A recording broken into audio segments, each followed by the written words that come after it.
Alors, bonjour tout le monde. Ravi de vous accueillir pour une nouvelle édition de ces rendez-vous de l'association Cheval et Sciences Humaines.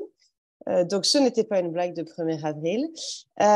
Pour parler aujourd'hui, on va s'intéresser au master international qui unit 3 universités, mais dont Anne-Sophie Riette va nous parler un petit peu plus profondément et qui se consacre chaque année sur un thème différent. Et celui-ci était sur les gestes équestres, donc thème qui nous intéressait obligatoirement beaucoup. Et donc, on va laisser la parole à la fois à Anne-Sophie qui a coordonné tout ce programme et qui va nous présenter ce master. Et puis ensuite, à Rodrigo et Julie, qui sont 2 étudiants du master qui vont pouvoir nous en dire plus et nous apporter quelques précisions sur les sujets qu'ils ont abordés et qu'ils ont travaillé cette année. Anne-Sophie, quand tu veux. Merci beaucoup, Diane. Merci pour cette invitation qui est aussi une reconnaissance du travail des étudiants. Alors, donc moi, je suis membre de l'association Cheval et Sciences Humaines. Je suis doctorante en histoire des techniques et je travaille donc sur l'histoire de la pensée technique équestre en France à l'époque moderne, à partir de l'étude des traités techniques d'équitation. Et à côté de ça, donc, je travaille au sein du master Erasmus Mundus TPTI, Technique, Patrimoine, Territoire de l'Industrie. Donc un master international en histoire et patrimoine, coordonné donc, par l'Université Paris 1 Panthéon-Sorbonne et qui délivre un diplôme conjoint donc, avec les universités de Padoue en Italie et les universités d'Evora, l'Université d'Evora au Portugal, et également membre du consortium, 6 autres universités partenaires donc, européennes ou extra-européennes qui délivrent des crédits ECTS dans le cadre d'une mobilité courte de spécialité, l'Université Polytechnique de Prague en République tchèque, l'Université d'Evora à Oviedo, l'Université de Sfax en Tunisie, où je suis actuellement, l'Université tchèque Anta Diop de Dakar au Sénégal, l'Université de Kagoshima au Japon et l'Université de Cordoba en Argentine. Donc on accueille des étudiants venant du monde entier avec des profils différents, donc bien évidemment historiens, mais également architectes, archéologues, historiens de l'art, anthropologues, socio-anthropologues. Et donc ils suivent des mobilités communes. Au semestre 1, donc ils sont à Paris avec une thématique autour de l'histoire et l'anthropologie des techniques. Au semestre 2, à Padoue en Italie, autour de l'histoire de l'industrie et du patrimoine industriel. Et au semestre 3, à l'Université d'Evora, autour des paysages culturels et techniques. Donc, la technique est le fil conducteur de tout ce parcours, mais on a essayé de leur créer un fil rouge, j'ai envie de dire, autour d'un cours qui a lieu pendant les 3 semestres, ce fameux cours de projet tutoré, qui n'est pas vraiment un cours, qui est un enseignement par le projet, où ils doivent vulgariser un discours scientifique et technique autour d'une thématique qui leur est imposée. Je tiens à préciser que ce ne sont pas des spécialistes des sujets qui leur sont imposés, et ça se traduit par la création d'un site web.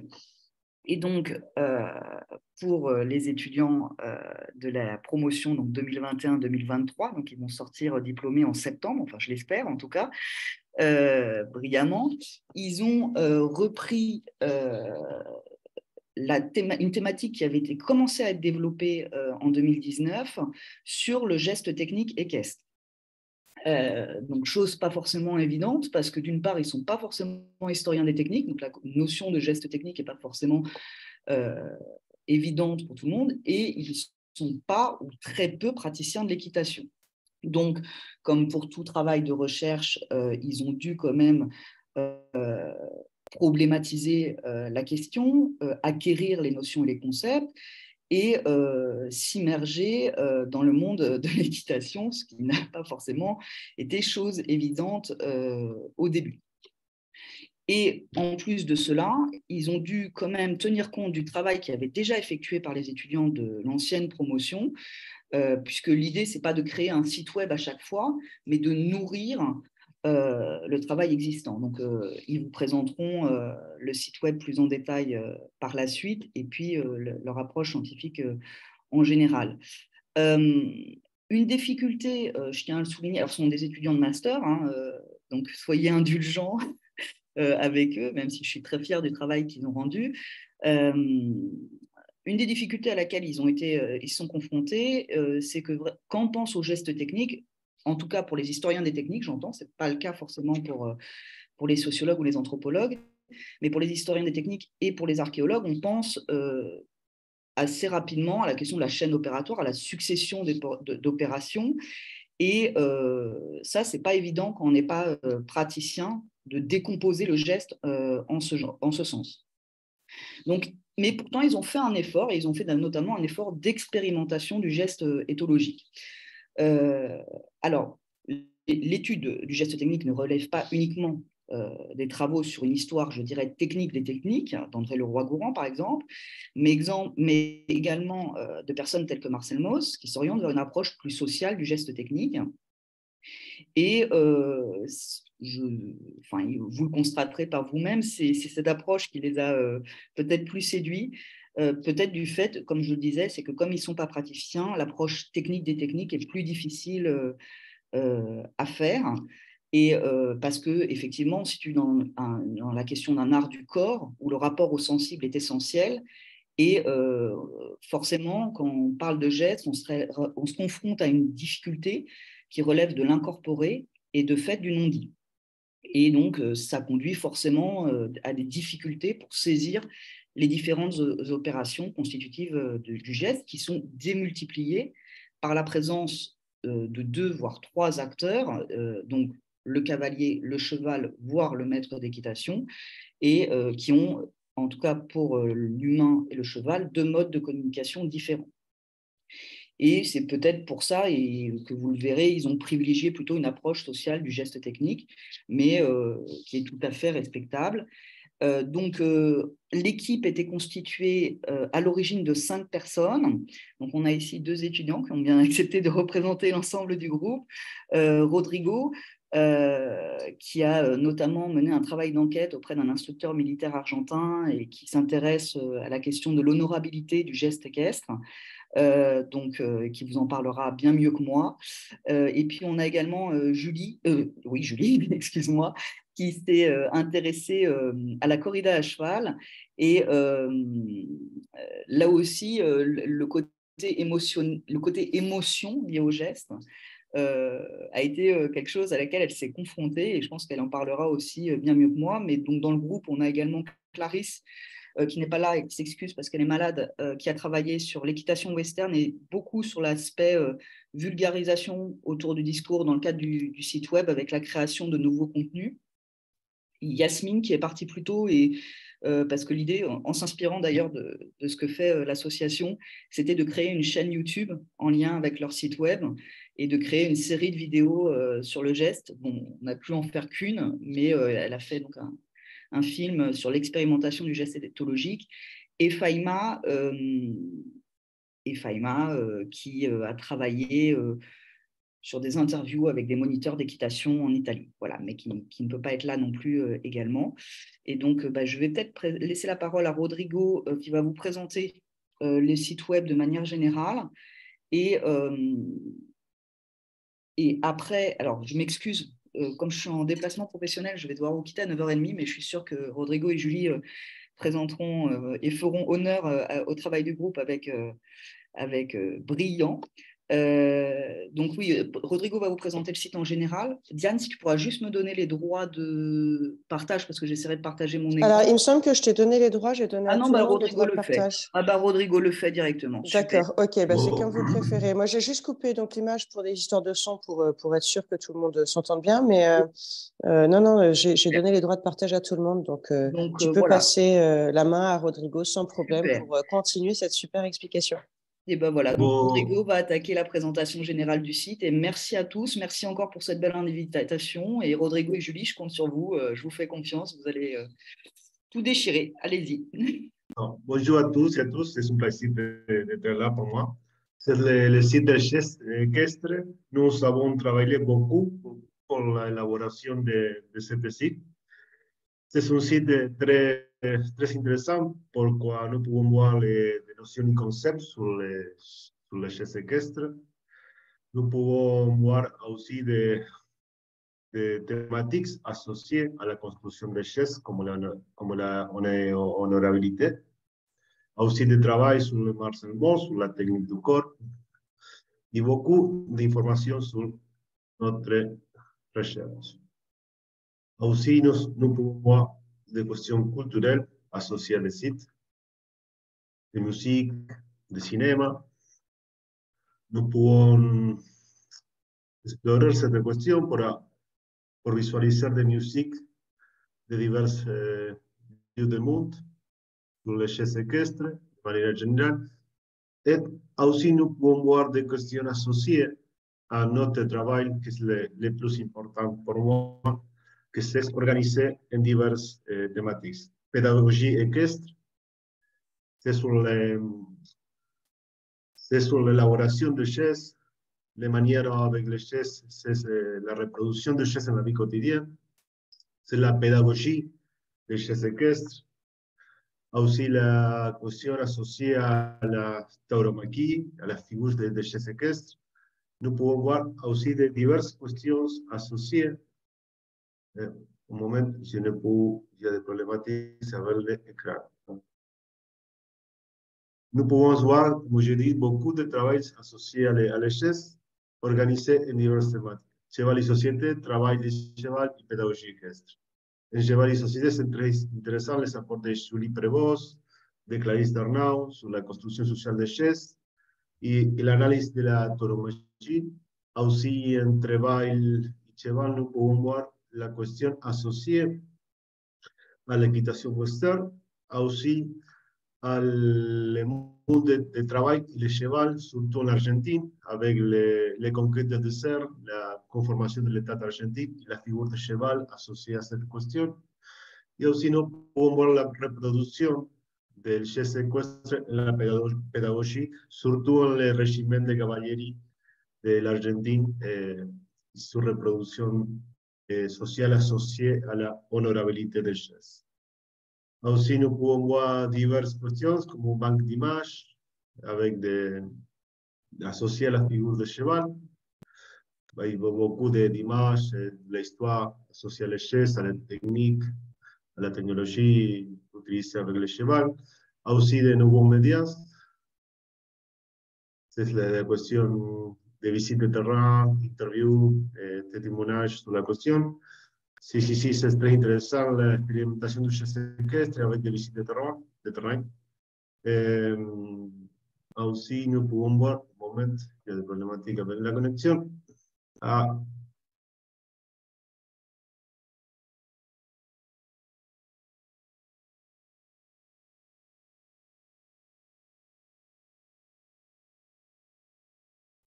Excusez-moi.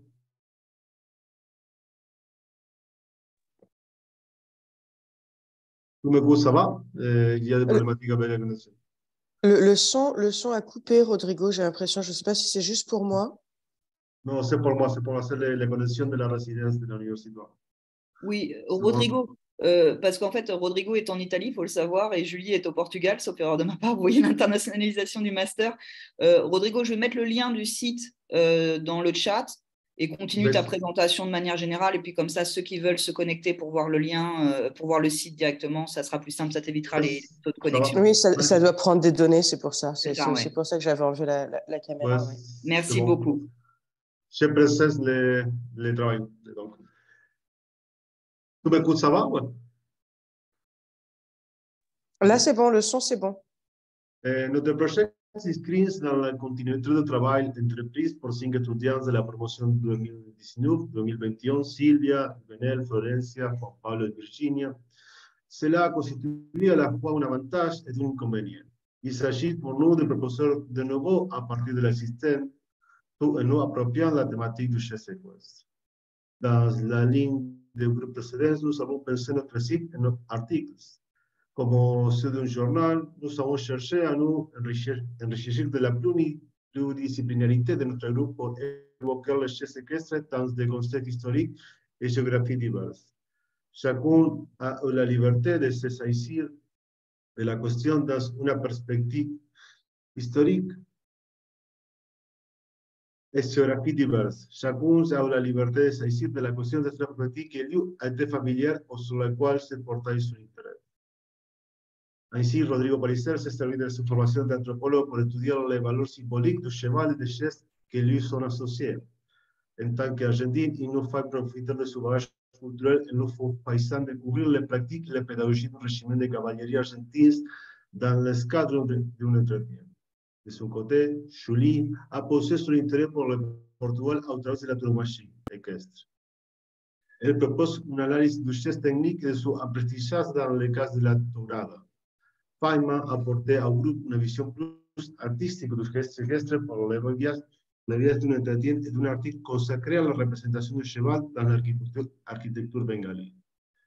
Quand un moviment s'ha décidé d'explorer le domaine de l'équitation western, Garis a décidé d'explorer le domaine de l'équitation western. Et m'intéressa aussi l'origine de cette discipline et la construction sociale de ces pratiques. Cela a donné lieu à un journal qui adopte une approche à la fois large et précise. Large parce que le geste équestre y s'étudie aussi bien d'un point de vue social, historique, anthropologique, mais également culturel et artistique. Précisé car chaque article propose des références scientifiques qui permettent à tous de comprendre le concept de geste équestre et d'approfondir grâce à une rubrique dédiée. Tout le jeudi de notre démarche est idéalement science et valorisation. Pour cela, nous avons combiné différents formats afin de s'adresser à un public plus diversifié. D'une part, nous avons donc choisi de conserver les articles qui adoptent une approche scientifique et répondent aux normes académiques. D'autre part, nous avons introduit de nouveaux formats moins standardisés pour ouvrir à toutes les thématiques du geste équestre. Ce geste pour étudier est difficilement compréhensible sans connaissance préalable. Nous avons voulu que notre site donne à tous les clés nécessaires pour apprendre le geste équestre. Par des rubriques telles que la revue culturelle, notre site cherche à rendre le sujet plus accessible et à mettre en évidence l'existence d'un réel patrimoine équestre, aussi bien technique et culturel, en présentant quelques grands classiques de films westerns et plusieurs musiques consacrées à la figure de cheval. Nous avons voulu présenter cet animal non seulement comme une espèce domestiquée, qui est l'objet de diverses techniques, mais aussi comme une source d'inspiration artistique. C'était aussi l'occasion pour nous de laisser des professionnels s'exprimer sur leurs pratiques afin d'ancrer notre site dans la réalité des techniques équestres.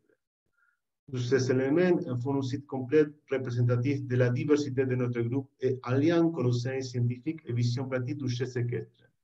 Il y a aussi une approche scientifique du projet très importante.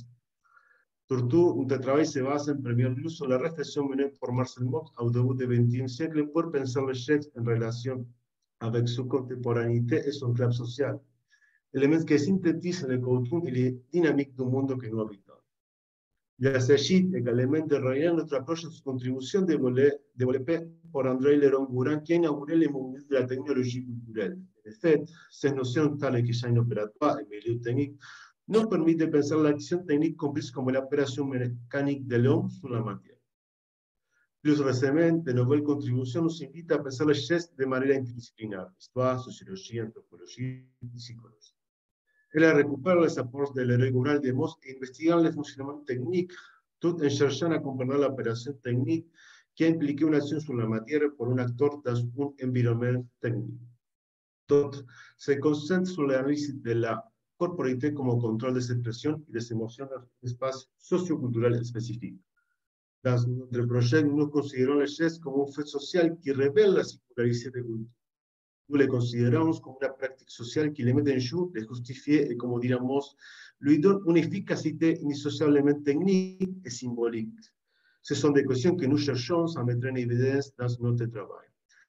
Dans ce cadre réflexif, commencer à travailler sur ce thème de gestes équestres a été un défi. Tout d'abord, en raison des contextes dans lesquels nous les pensons et les construisons.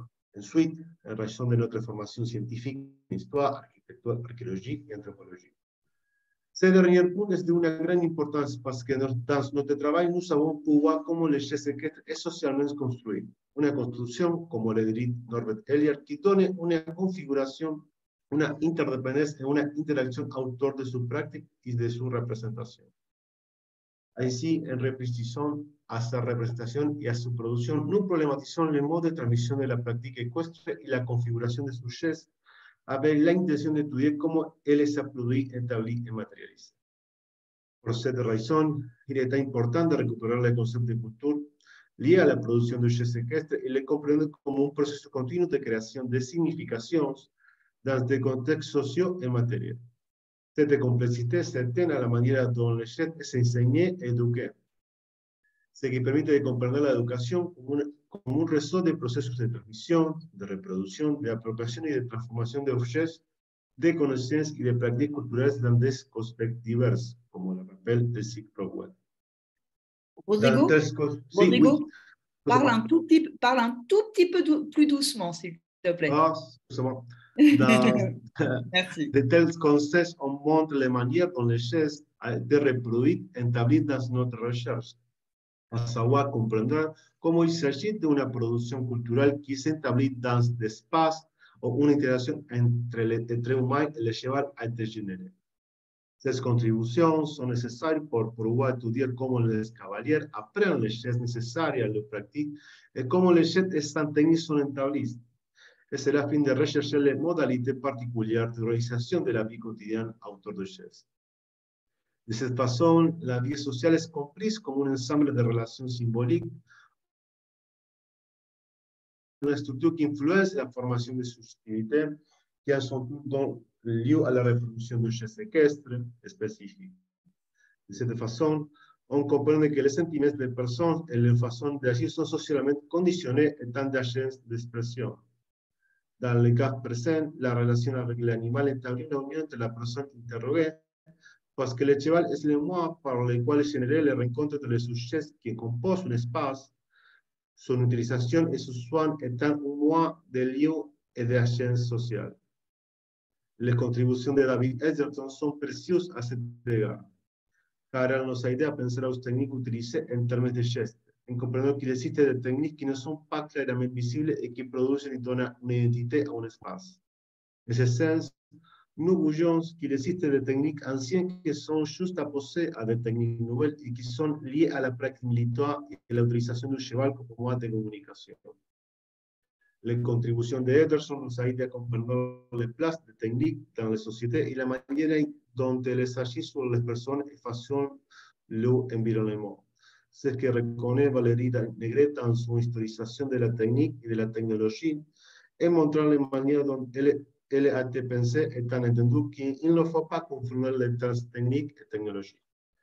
L'auteur soutient que la histoire des techniques n'est pas seulement l'étude de pratique, l'étude de gestes produits, mais aussi l'étude du discours sur la technique, comprenant que, comme le souligne Bertrand, les techniques sont, à des degrés divers, dépendantes les uns des autres. Cet ensemble de cohérence compose ce qu'on peut appeler le système technique, qui dans ce cas serait un système technique militaire équestre. Ce que nous pouvons voir dans cette image, le traditionnel, l'historique, l'identité d'une institution liée à la pratique équestre et à sa valeur histoire et symbolique. Les pratiques et les savoir-faire équestres s'établissent dans des processus d'enseignement ou des personnes plus expérimentées dans les pratiques enseignent aux autres en contexte. Il est clair que le lien établi avec l'animal et les personnes qui l'entourent est important. En ce sens, autour de la pratique équestre, il y a toute une structure sociale qui l'accompagne et qui influence la manière de visualiser le geste. Cela nous aide dans la relation qui se forme avec le cheval. Cela nous amène à penser la construction sociale du geste qui s'établit au-delà de la simple image finale du cavalier et du cheval, ayant sa construction dans toute l'histoire antérieure qui l'accompagne. Cela tient à un lieu qui s'établit avec l'animal, la personne qui s'en occupe et le contexte dans lequel il se trouve, car influence la manière dont il est établi et visualisé. Cela nous invite à réfléchir aux temporalités et à leur impact sur la construction du geste et des processus d'agence autour du cheval et de ses représentations. Ce sont des questions que nous cherchons à mettre en évidence dans notre recherche. Voilà. C'est moi la question de lire. Va ser la présentation générale de notre travail. Alors, merci beaucoup, Rodrigo. C'est vrai que ça ne doit pas être facile de faire ces explications dans une langue étrangère en plus. Donc, j'admire voilà, le travail, mais je pense que de toute façon, on aura peut-être des questions ensuite à poser. Par contre, comme il me semble que Julie était ensuite un peu plus pressée, peut-être qu'on peut lui demander de nous présenter ce qu'elle avait à présenter maintenant. Et comme ça, on garde le temps des questions pour 11 heures. Julie, ça te va? Parfait. Moi, ça me va très bien. Ouais. Eh bien, je te laisse enchaîner sur la présentation de Rodrigo. Ok. Merci beaucoup, Rodrigo, pour la présentation générale. Donc, bonjour à toutes et à tous. Donc, moi, je suis Julie et j'ai travaillé donc, aux côtés de Rodrigo, Clarisse, Faïma et Yasmine l'année dernière. Et donc, ce projet donc, universitaire qui est nommé Geste équestre dans le cadre du Master TPTI et sous la direction d'Anne-Sophie. Donc, étant diplômée d'une licence en histoire de l'art et d'archéologie de l'Université de Strasbourg, j'avais déjà eu l'occasion de rencontrer des écrits sur les gestes techniques, notamment en ce qui concerne le principe de la chaîne opératoire, comme l'a précisé au début Anne-Sophie, donc qui est très importante en archéologie, mais aussi donc, lors d'un cours d'initiation à l'ethnologie des rituels. Mais bon, c'était bien la première fois que je rencontrais le terme technique de geste équestre. Donc, pour ce projet, j'avais décidé donc très rapidement de travailler sur la thématique de la corrida, ou pour être plus précise de la torada, qui est donc le terme portugais pour désigner la corrida à cheval, on va dire, qui est donc le plus souvent donc, employé pour désigner toutes les formes de combat taurin. Parce que je savais notamment déjà que le déroulement de la torade mettait en avant donc, la présence du cavalier, qui est primordial, un peu qui est le clou du spectacle justement au Portugal, parce que du coup dans les corridas en général, plus récemment espagnoles, la présence du cavalier peut être totalement absente. Donc, ça a été mon point de départ pour comprendre comment le geste technique du cavalier pouvait donc être représenté dans une pratique en particulier. Je tiens à préciser du coup que je ne suis pas du tout une aficionado, pas du tout une professionnelle de la Torah ou de la corrida. J'avais découvert vraiment cette pratique-là lors d'un voyage, un de mes premiers voyages au Portugal, où on avait rencontré donc, des amis portugais qui justement étaient des aficionados et qui avaient donc, cette rencontre sociale.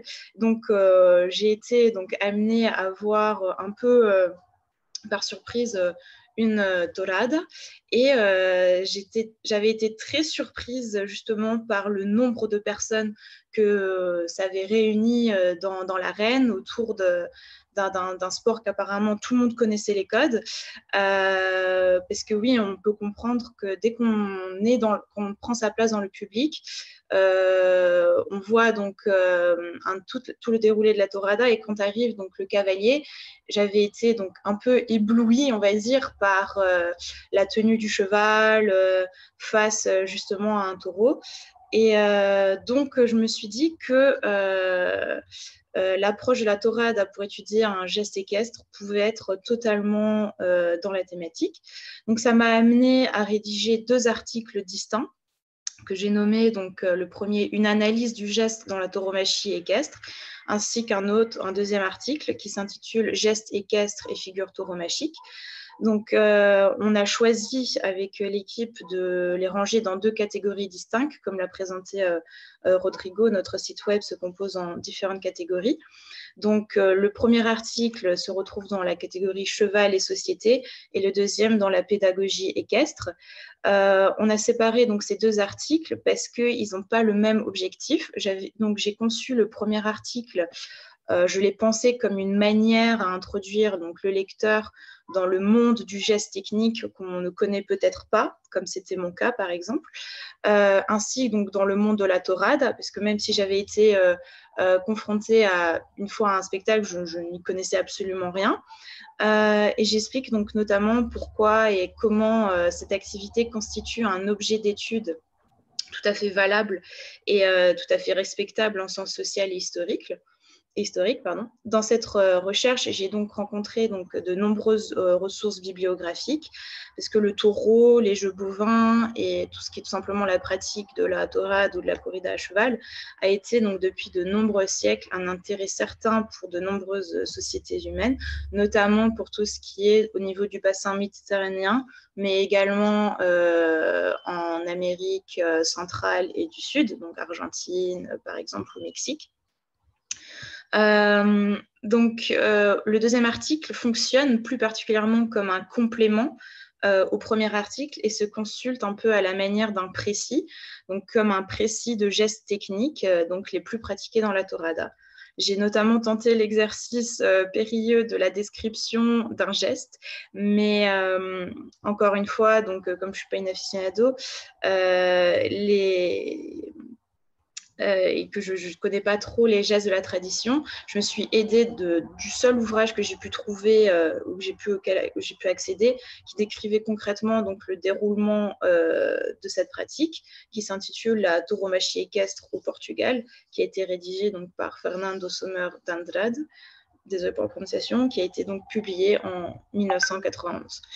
Et donc, l'article, une analyse du geste dans la tauromachie équestre, a été découpé de la manière, a été découpé en plusieurs catégories, qui auraient peut-être pu d'ailleurs, dans un but de vulgarisation scientifique, aurait pu peut-être être découpé encore en un autre article. Mais donc j'ai donc effectué une introduction générale sur le geste, notamment en décrivant les écrits de Marcel Mauss sur les techniques du corps, les écrits de Marcel Jousse, donc, qui avait élargi donc, le champ de recherche avec l'idée que l'homme est un complexus de gestes.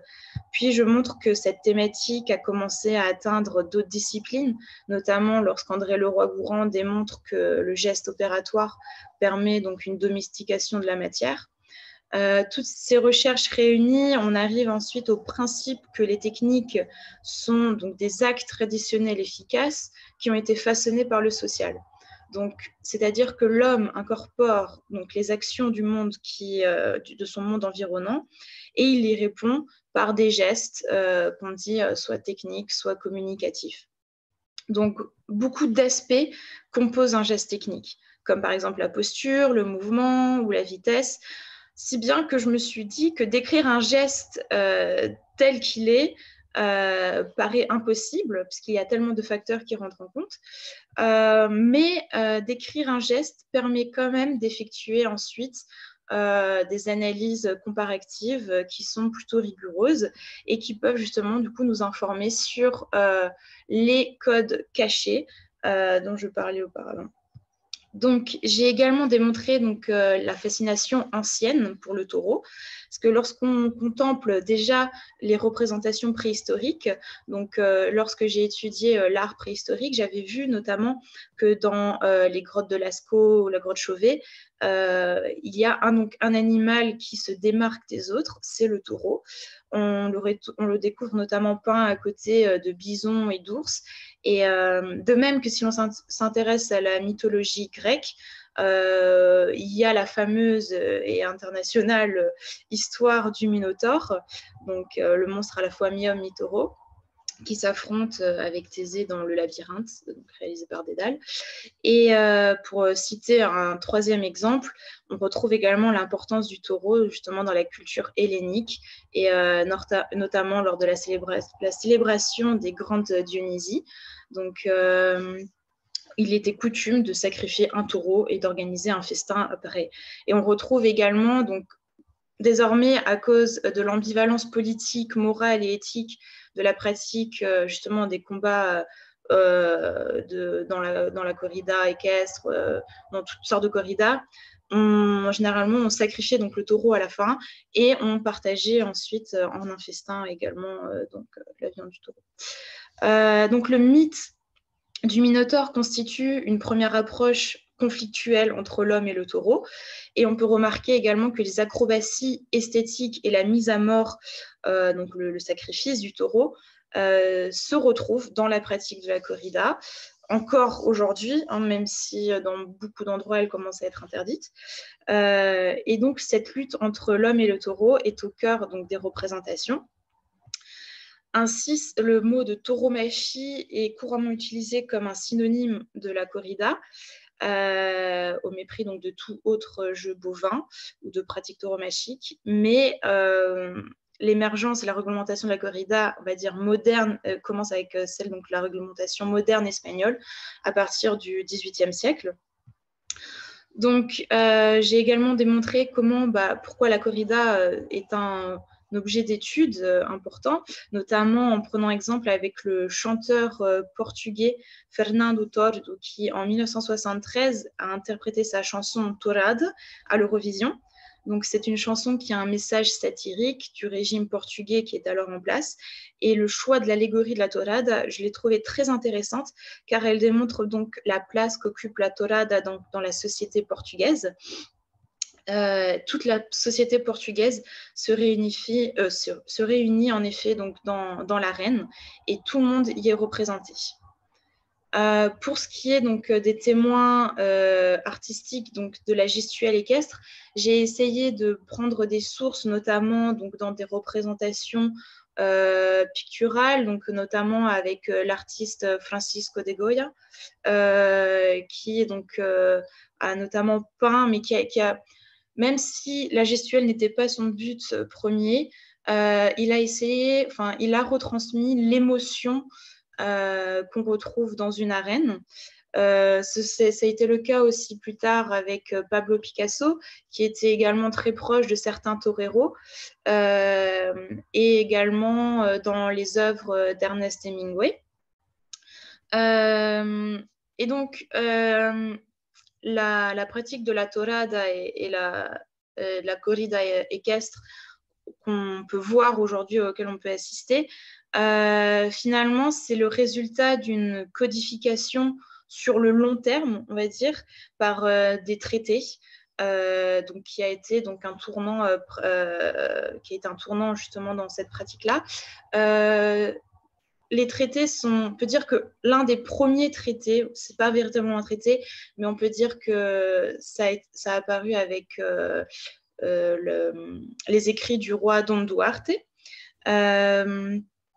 Et on y comprend qu'en fait, l'héritage de la Torah et de la corrida est dû justement au combat synégétique, donc la chasse par exemple, où on développe certains aspects qu'on retrouve aujourd'hui dans la technique de la corrida, c'est-à-dire donc les accélérations, les arrêts soudains, les demi-tours, ont déjà été appris par le cheval et par le cavalier face justement au gros gibier, donc le taureau, les ours, les bisons.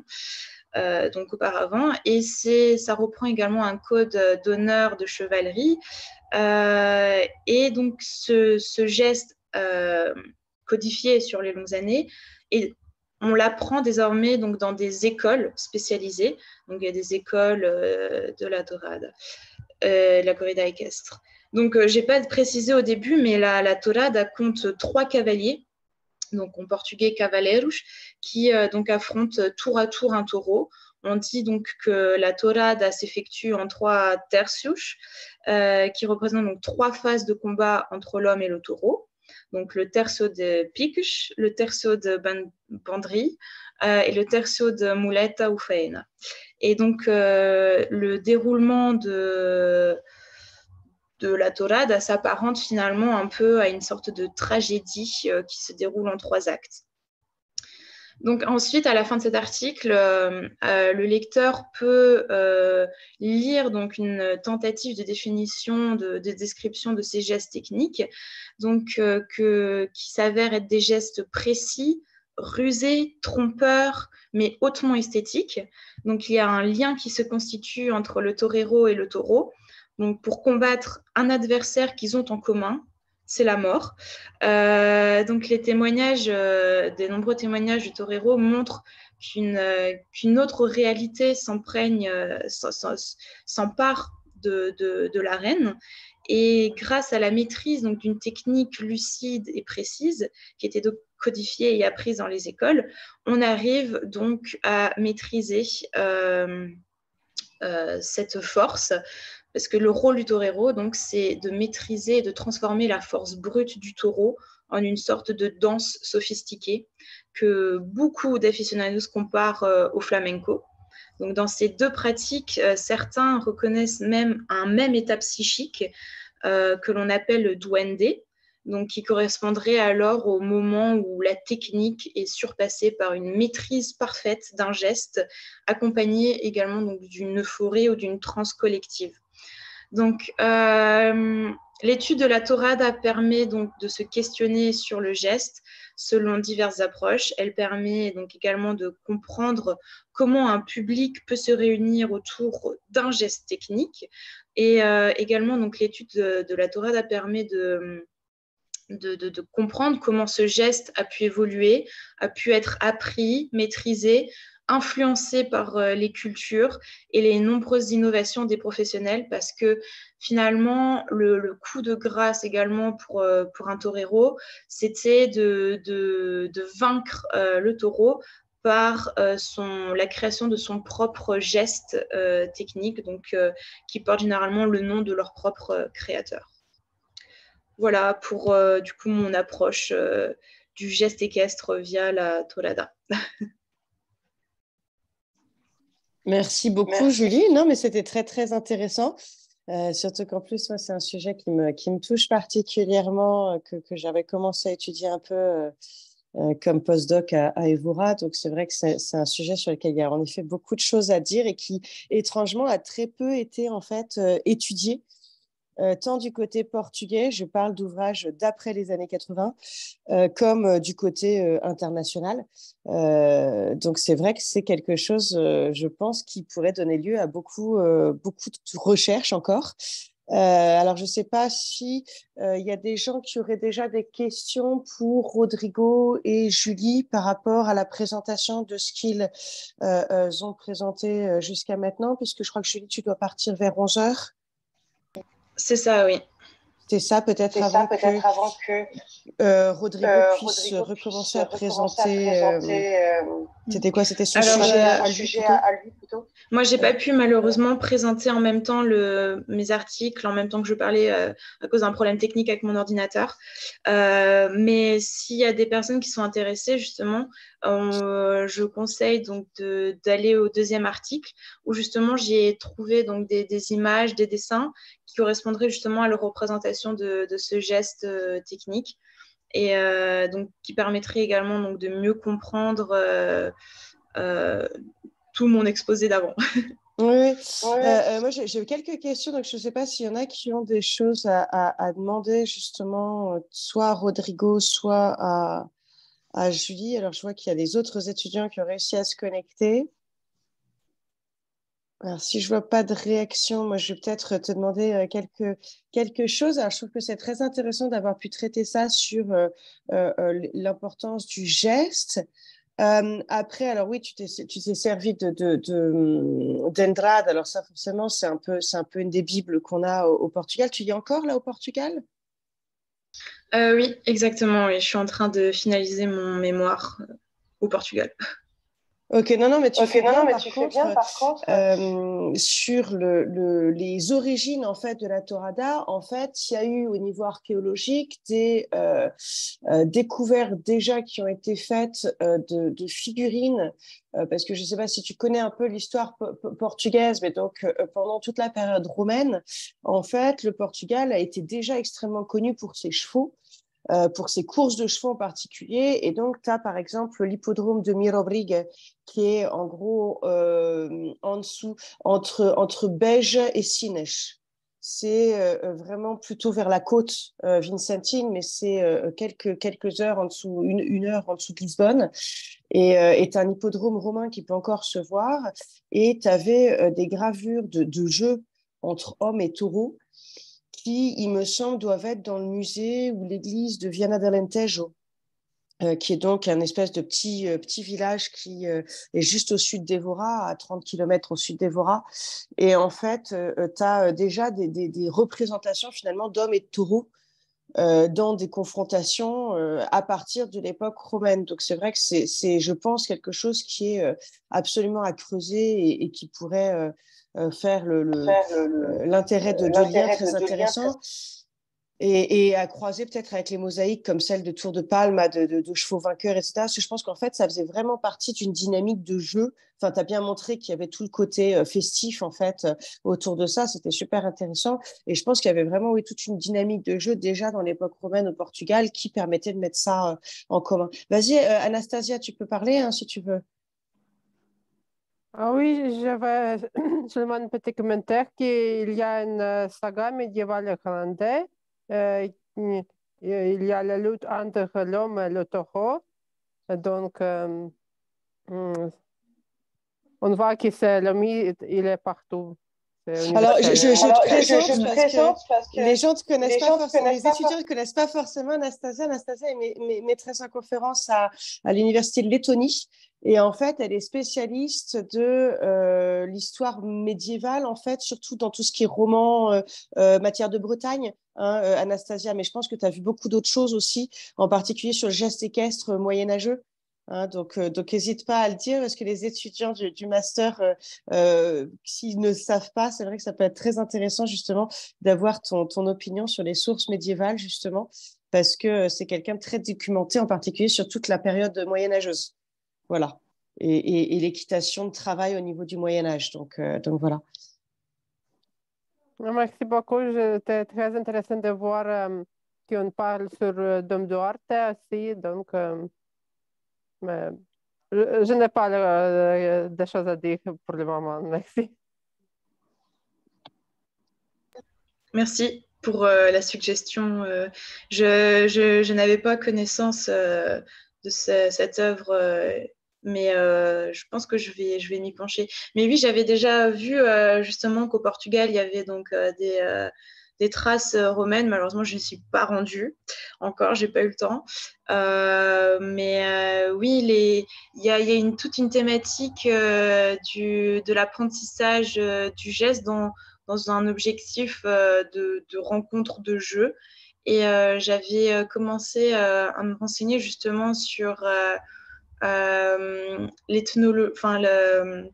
l'ethnologie du jeu chez les hommes. Et je pense que ça pourrait être également une approche pour comprendre le geste technique. Merci beaucoup. Alors, je vois qu'il y a un commentaire. Oui, non, ça, c'était celui, donc justement, sur la saga irlandaise, oui. Oui, non, je pense que la représentation du taureau, oui, ça parle énormément, en fait, entre la triade taureau-cheval. Et comme tu le montrais bien, dans la Torada, en plus, il y a une vraie place d'importance pour le cheval qui n'existe peut-être pas autant dans les autres corps. Même si le sacrifice du taureau, finalement, a disparu de la Torada.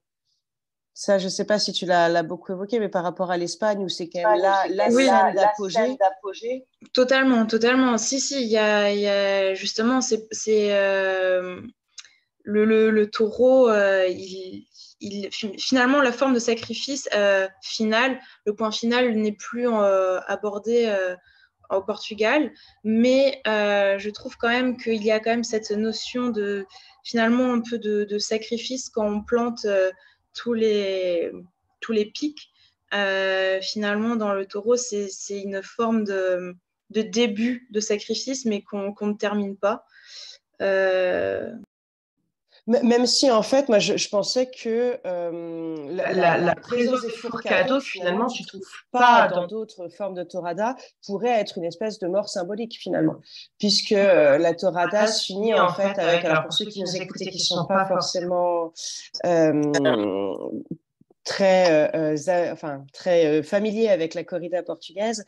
La corrida portugaise finit par une séance où des hommes à main nue viennent arrêter un taureau en ligne. Et donc, on appelle ça les furcados, et ce qui signifie aussi la fourche. Et donc, on a peut-être l'impression d'une mort symbolique, finalement, où l'homme met à mort le taureau, mais par l'intermédiaire de ces jeunes garçons à main nue, et où, en fait, il se contente d'essayer de l'arrêter, avec plus ou moins de pertes dans le rang d'ailleurs des fourcatouches des hommes. Donc, je ne sais pas ce que tu en as pensé, Julie, toi, justement. Alors, j'ai eu l'occasion de m'entretenir avec quelques, justement, Portugais qui regardent, justement, enfin, qui participent à ces rencontres. Et alors, les anciennes générations trouver justement ce point final un peu comme tu viens de le décrire. Et les nouvelles générations, enfin les jeunes générations, voyaient cela plutôt comme une vengeance du taureau envers les hommes, que finalement on donnait la chance au taureau de se venger face à l'homme qui est du coup finalement moins puissant sur son cheval, qui est plus puissant sur son cheval et moins puissant à terre. Mais après, c'était donc deux visions totalement différentes que j'ai bien aimé entendre sur les deux. D'accord. Alors, est-ce qu'il y a d'autres réactions peut-être? En tout cas, Rodrigo, ce que tu nous as présenté au niveau du site internet, c'est vraiment très, très chouette, hein. C'est un énorme travail, j'imagine, que vous avez dû faire pour mettre tout ça à jour et coordonner tout ça. Oui. On a eu quelques nuits cauchemardesques. Alors, est-ce que les autres étudiants qui étaient là, donc c'est des étudiants qui sont avec vous sur le master, ou est-ce que toi, Rodrigo, tu voulais présenter plus particulièrement ton sujet à toi, peut-être? Ouais. C'est une question sur mon travail, surtout pour penser la question culturelle et historique associée à l'échelle équestre. Pour partager l'écran? Oui, bien sûr. Alors, tu peux normalement le partager, hein, puisque les droits sont donnés pour tous. Non. Alors, on l'a vu, et puis c'est reparti.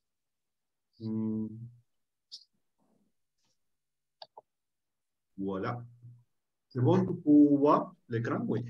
Ouais, c'est parfait. J'ai travaillé básicamente sur la question historique associée à la figure del cheval à mon pays, en Argentine. C'est très intéressant de penser les figures del cheval associées à la conformation de l'État argentin et la conquête del territoire. Nous pouvons voir le cheval associé à la question militaire, surtout sur la conformation de l'État argentin, c'est le billet de l'Argentine. Nous pouvons voir le cheval, la question militaire. Cette question a conformé une gestualisation de geste associée à la pratique et à la honorabilité militaire. Et aussi le cheval associé al monde militaire et aussi à la question du travail. C'est très intéressant parce que le cheval, uno le peut visualiser en l'histoire, surtout les conflits avec les militaires et surtout les indígenas de l'Argentine. Aussi, nous pouvons penser cette conformation historique associée avec la relation des humains avec le cheval sur le territoire, a conformé aussi des relations très particulières sur le cheval associé au monde du travail, surtout le cheval comme un collègue de la question minière, surtout comme région de la Barría, le cheval comme part, comme un collègue, comme une personne qui aide à la personne à travailler sur le territoire, sur la transformation du territoire, et aussi sur la relation avec l'exploitation d'un territoire, où le cheval est une figure très importante pour le travail sur la conformation du territoire. Nous pouvons voir aussi des techniques associées à la question du cheval. Cette question, c'est une forge, la forge du régiment de cavalerie. C'est l'unique forge de la région actuellement, c'est associé à la pratique du cheval. Nous pouvons visualiser aussi toute une question technique associée à l'utilisation du cheval. Et aussi, nous pouvons voir une conformation et aussi une reproduction très diverse sur la question du cheval. Parce que nous pouvons penser la question du cheval historiquement et aussi sur le présent, igual como la cuestión del cheval a conformé actualmente una cuestión associée à la honorabilité. Parce que je dis cette question, parce que nous pouvons voir aujourd'hui une juste position de technique associée à le contexte d'utilisation du cheval. Regarde cette image, par exemple. C'est l'image institutionnelle du régiment de cavalerie de Olavarría. Nous pouvons voir l'ancienne utilisation du cheval associée à la pratique militaire et la nouvelle associée à les chars de guerre. Mais les chars de guerre a remplacé le cheval, mais a remplacé le cheval en la question de la honorabilité del cheval y su representación histórica y social. Parce que le cheval actuellement s'est utilisé pour les militaires, s'est utilisé pour la service de cette région comme une question de la débilité de représentation d'une position sociale, d'une position associée à la configuration culturelle. Aussi, la question de la pédagogie, de l'enseignement, question du cheval. Nous pouvons voir qu'il y a une honorabilité en la pédagogie et l'enseignement du cheval. Nous pouvons voir, après l'article, je peux partager l'article plus précisément à tous. Mais il y a aussi une question pédagogique, une question sociale sur la reproduction du geste, une question sociale et technique. Cette image est très forte, par exemple, c'est très illustratif. Nous pouvons le char et le cheval. Le cheval comme la force, le cheval comme la représentation d'une institution associée à l'État argentin. C'est la question básicamente que j'ai travaillé, surtout la conformation historique des gestes, surtout la conformation sociale et surtout la question de la honorabilité dans la production de gestes en mon région et en la barrière. C'est très synthétique la question. Synthétisée, excusez-moi.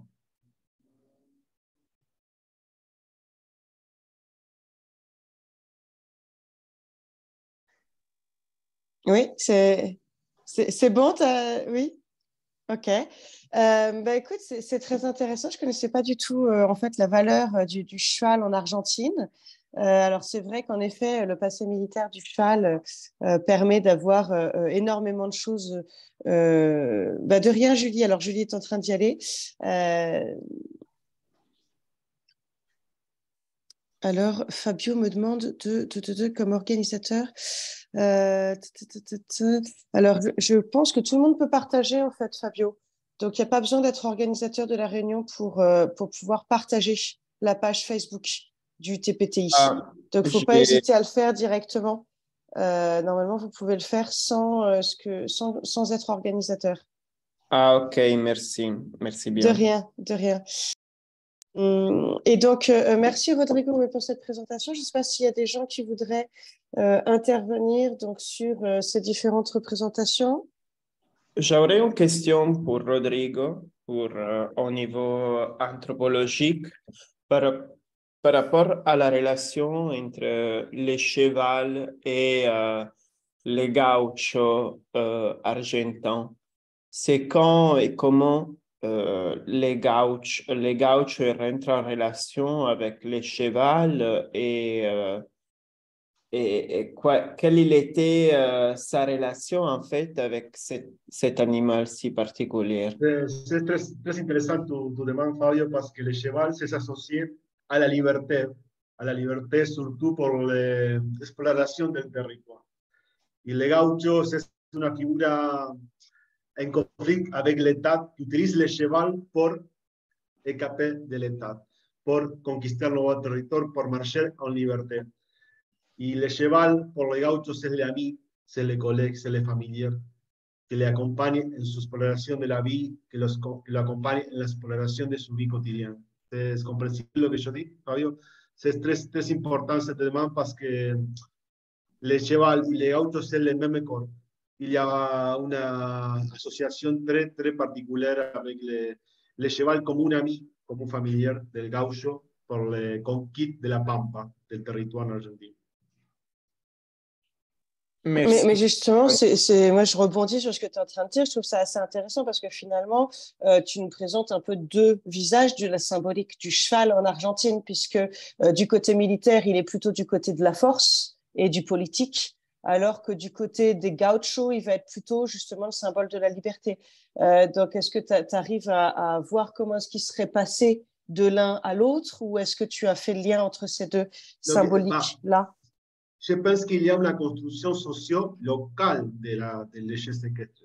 Il y a une construction selon les lieux de production de gestes, selon les questions militaires, selon les gauchos, selon le monde du travail. C'est important de visualiser les petites questions quotidiennes associées au cheval et non généraliser la question. C'est important de visualiser la construction sociale locale et régionale des gestes. C'est compréhensible ce que je dis?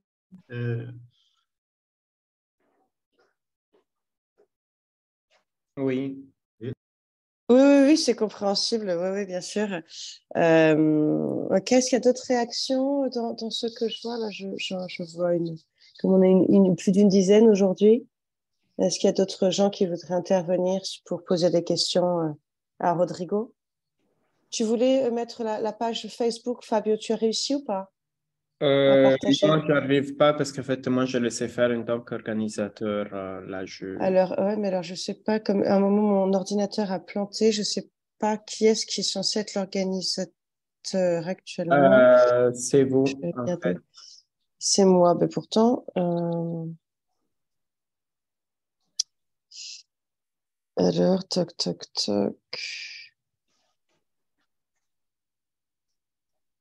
Il me semble que tout le monde peut.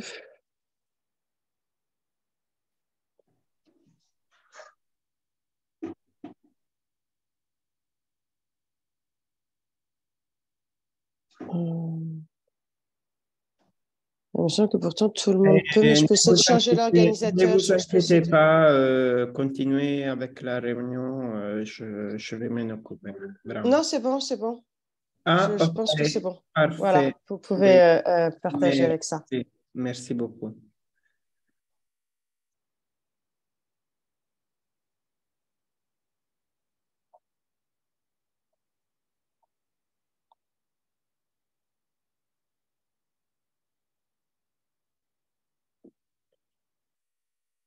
Alors, en attendant, par rapport au côté un peu international finalement du master, comment est-ce que ça vous a permis le fait d'être entre ces différentes universités, entre ces différents domaines culturels?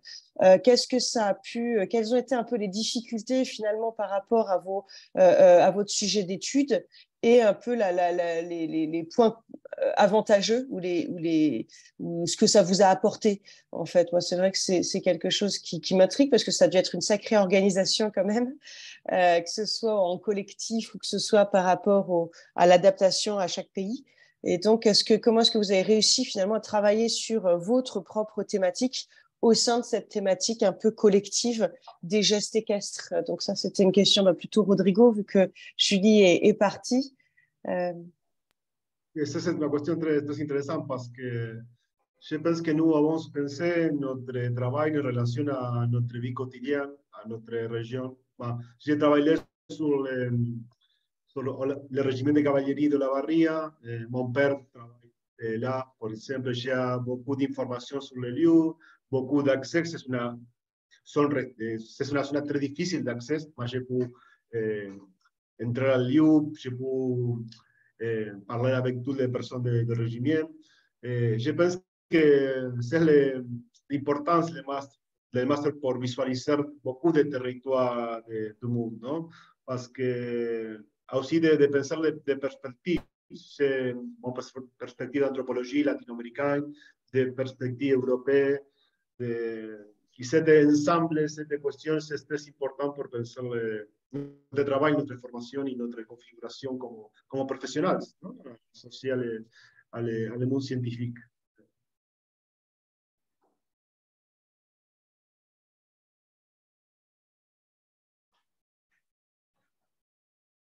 Ok, merci beaucoup. Fabio, tu veux partager ce que tu avais à partager?